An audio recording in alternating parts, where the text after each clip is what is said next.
نحمدہ و نصلی علی رسولہ الکریم اما بعد فاعوذ باللہ من الشیطان الرجیم بسم اللہ الرحمن الرحیم۔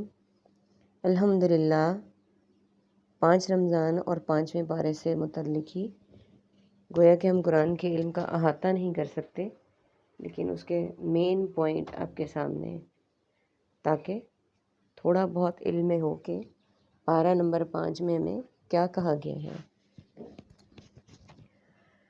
نمبر 1 ہے انسان اسی کے ساتھ اٹھایا جائے گا جس سے وہ محبت کرتا ہے، یعنی انسان کو دنیا میں جو چیزیں عزیز ہیں، جو انسان عزیز ہیں، جن سے وہ پیار کرتا ہے، وہ انہی کے ساتھ اٹھایا جائے گا۔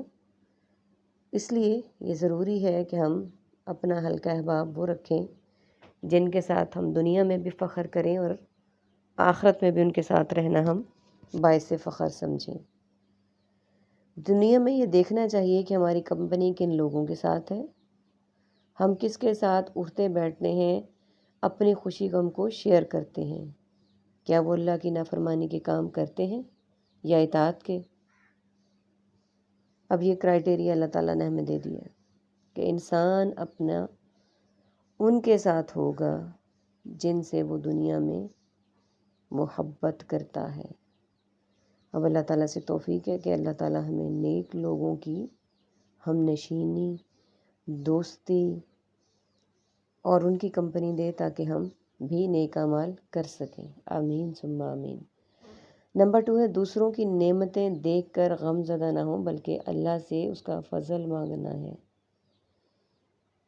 اور میرا ذاتی خیال یہ ہے کہ دوسروں کی نعمتوں کو دیکھ کر اگر ہم اللہ کا شکر ادا کریں اور یہ کہیں کہ اللہ تیرا شکر ہے تو نے ان کو ان نعمتوں سے نوازا، تو ہمیں بھی یہ نعمتیں دے دے، تو میرا خیال ہے بہت بڑی بات ہو جائے گی۔ زندگی کا اصول بنا لیں وَاسْأَلُوا اللَّهَ مِن فَضْلِهِ، جیسے زکریا علیہ السلام نے حضرت مریم کی نعمتیں دیکھ کر دعا کی تھی۔ وَاسْأَلُوا اللَّهُ، اللہ سے مانگے، من فضلہ، اس کا فضل، یعنی مانگنا کس سے؟ اللہ سے۔ لوگوں کی چیزوں کو دیکھ کر چلنا نہیں ہے، کھڑنا بھی نہیں ہے، اور کسی طرح کے ان کے لیے برے خیالات بھی دل میں نہیں لانے۔ کیوں؟ یہ ہمارے نیکیوں کو ختم کر دیں گے، وہ تو پہلے ہی پوری سوری ہے۔ نمبر 3 ہے جان و مال سے اللہ کے راستے میں خوب محنت کرنے والے بیٹھے رہنے والوں سے بہتر ہیں، یعنی جان سے بھی اور مال سے بھی اللہ کے راستے میں محنت کرنے والے، یعنی اپنی جان کو دین کے لیے وقف کر دیں، تبلیغ کے لیے کر دیں، جہاد کے لیے کر دیں، جس چیز کی ضرورت ہے اس کے لیے کر دیں، اور مال کو بھی اس کے راستے میں خرچ کرنے کے لیے ڈٹ جائیں۔ یہ کیا کہا گیا کہ یہ لوگ جو محنت کرتے ہیں وہ لوگوں سے بہتر ہیں جو کہ بیٹھے رہتے ہیں۔ مین نہ انسان اپنی جان کو پیش کرتے ہیں نہ مال کو پیش کرتے ہیں۔ اب اس میں کرائٹیریا مال کا تو ان کے لیے ہوگا نا جو مالدار ہیں، نہیں تو جان تو ہم سب کے پاس ہے۔ اب یہ ہم پہ ڈیپینڈ کرتا ہے کہ ہم اس کو کن کاموں میں خرچ کر رہے ہیں۔ نمبر 4 عمل بالمعروف کرنے سے پہلے یہ دعا اللہ تعالیٰ سے کریں کہ اللہ تعالیٰ ہماری زبان میں وہ تاثیر ڈال دے جو دوسروں کے دل پر اثر کرے۔ مثلاً اگر بچے بات نہیں مانتے، سنتے، تو دعا کریں اللہ ہماری بات ان کو سنوا دے۔ یعنی امر بالمعروف و نہی عن المنکر اصل میں ہے کیا؟ نیکیوں کا حکم دینا اور برائیوں سے منع کرنا۔ اب ظاہر ہے چلتے ہوئے اگر کسی کو ڈنڈے کے زور پہ کہیں گے اوے نماز پڑھ اور یہ کر اور وہ کر، کوئی بھی بات نہیں مانے گا۔ ہم نے ایسے کرنا ہے کہ ہماری بات تاثیر رکھے دوسرے کے دل میں، ہم نے ایسا رول ماڈل بننا ہے کہ دوسرا خود بخود موٹیویٹ ہو کے اس کو کرنا شروع کر دے۔ ڈنڈے کے دور پہ تو دین نہیں چل سکتا، نہ انبیاء سے چلا، نہ رسولوں سے، اور نہ ہم چلا سکتے ہیں۔ نبی اکرم صلی اللہ علیہ وآلہ وسلم کی مثال ہمارے سامنے ہے کہ انہوں نے اسلام کی تبلیغ سکینت سے دی، اور ایسا رول ماڈل بنے کہ کوئی دشمن بھی ان کے متعلق کوئی غلط بات کہہ نہیں سکتا تھا، دشمنوں میں بھی وہ صادق اور امین کے نام سے مشہور تھے. تو ہم نے یہ کرنا ہے. اور جب ہم خود وہ سب کچھ کریں گے تو زبان میں تاثیر بھی آ جائے گی. اگر قول و فعل میں تضاد ہوگا تو تاثیر کہاں سے آئے گی؟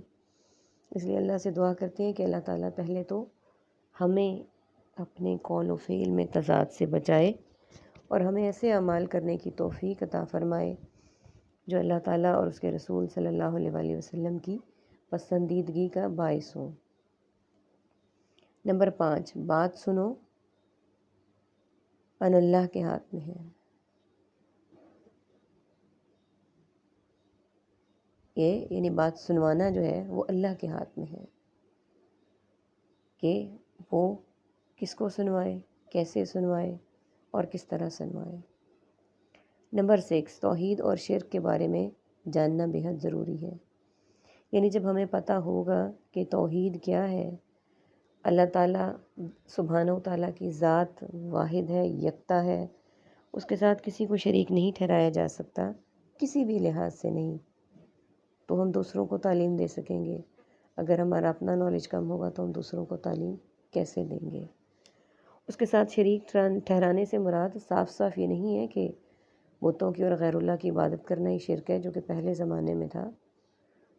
اور اس کی عبادت کی پیورٹی بھی فرض اولین میں آتی ہے کہ ہم نے اللہ کو کس مقام پر رکھا ہے.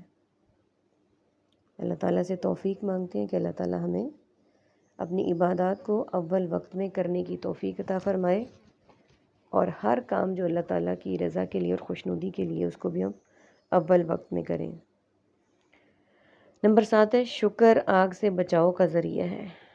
اللہ تعالیٰ کو صبر اور شکر بہت پسند ہے اور مومن کی نشانی یہ ہے کہ وہ ہر مشکل پر صبر کا دامن نہیں چھوڑتا اور ہر نعمت پر شکر کا نہیں چھوڑتا. لئن شکرتم لازیدنکم، اگر تم شکر کرو گے اللہ تعالیٰ تمہیں اور زیادہ دے گا. نمبر 8، استغفار کی کثرت سے ضرورت ہے. ظاہر ہے بندہ بشر ہے، گناہ گار ہیں، گناہ کر لینا بڑی بات نہیں ہے، گناہ پہ شرمندہ ہو کے اللہ سے معافی مانگنا بڑی بات ہے. اللہ تعالیٰ ہمیں توفیق دے اپنے گناہوں اور غلطیوں پر شرمندہ ہونے کی اور اپنے سے معافی مانگنے کی، کیونکہ وہ غفور الرحیم ہے، وہ ضرور معاف کرے گا. شرط یہ ہے کہ ہم مانگیں تو صحیح. نمبر 9، حق و عدل و انصاف کی بات کرنی ہے. یعنی وہ بات کرنی ہے جو سچی ہو، حق پہ مشتمل ہو، عدل و انصاف کی ہو. یعنی کسی امیر کو دیکھ کے عدل و انصاف کا کرائٹیریا چینج نہیں کرنا اور نہ ہی کسی غریب کو دیکھ کر. نمبر 10 ہے نکاح نصف ایمان ہے، اس کو دین کا حصہ سمجھ کر کریں. جو عبادت سمجھ کر نکاح کرے گا وہ دین کی تمام باتوں کا بھی خیال کرے گا. یعنی نکاح کو آدھا ایمان قرار دے دیا، اس کو دین کا حصہ سمجھ کر کرنا ہے، سوشل سٹیٹس کے لیے نہیں کرنا کہ جی اب لو فلاں کی شادی ہے، فلاں گھرانے میں ہوئی ہے، اتنے امیر گھر میں ہوئی ہے، انہوں نے یہ دیا ہے اور یہ لیا ہے. نہیں، اس کو دین کا حصہ سمجھ کے کریں.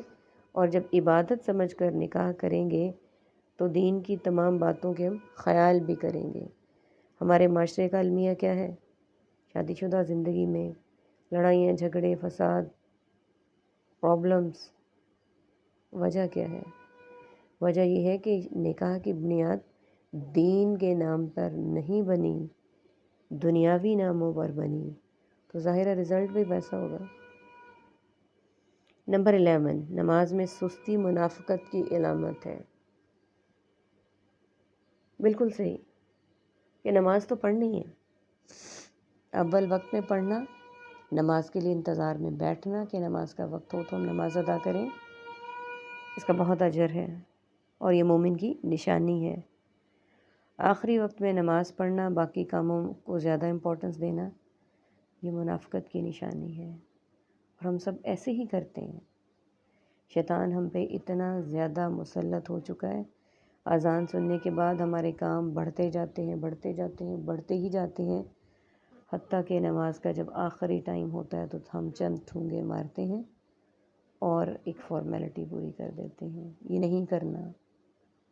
اللہ تعالیٰ سے دعا کرتے ہیں کہ اللہ تعالیٰ ان ساری باتوں پر ہمیں دل و جان سے عمل کرنے کی توفیق عطا فرمائے اور ہمیں ثابت قدم رکھے. آمین ثم آمین. وآخر دعوانا ان الحمد للہ رب العالمین. سبحانک اللہم و بحمدک نشہد ان لا الہ الا انت نستغفرک و نتوب الیک. السلام علیکم ورحمۃ اللہ وبرکاتہ.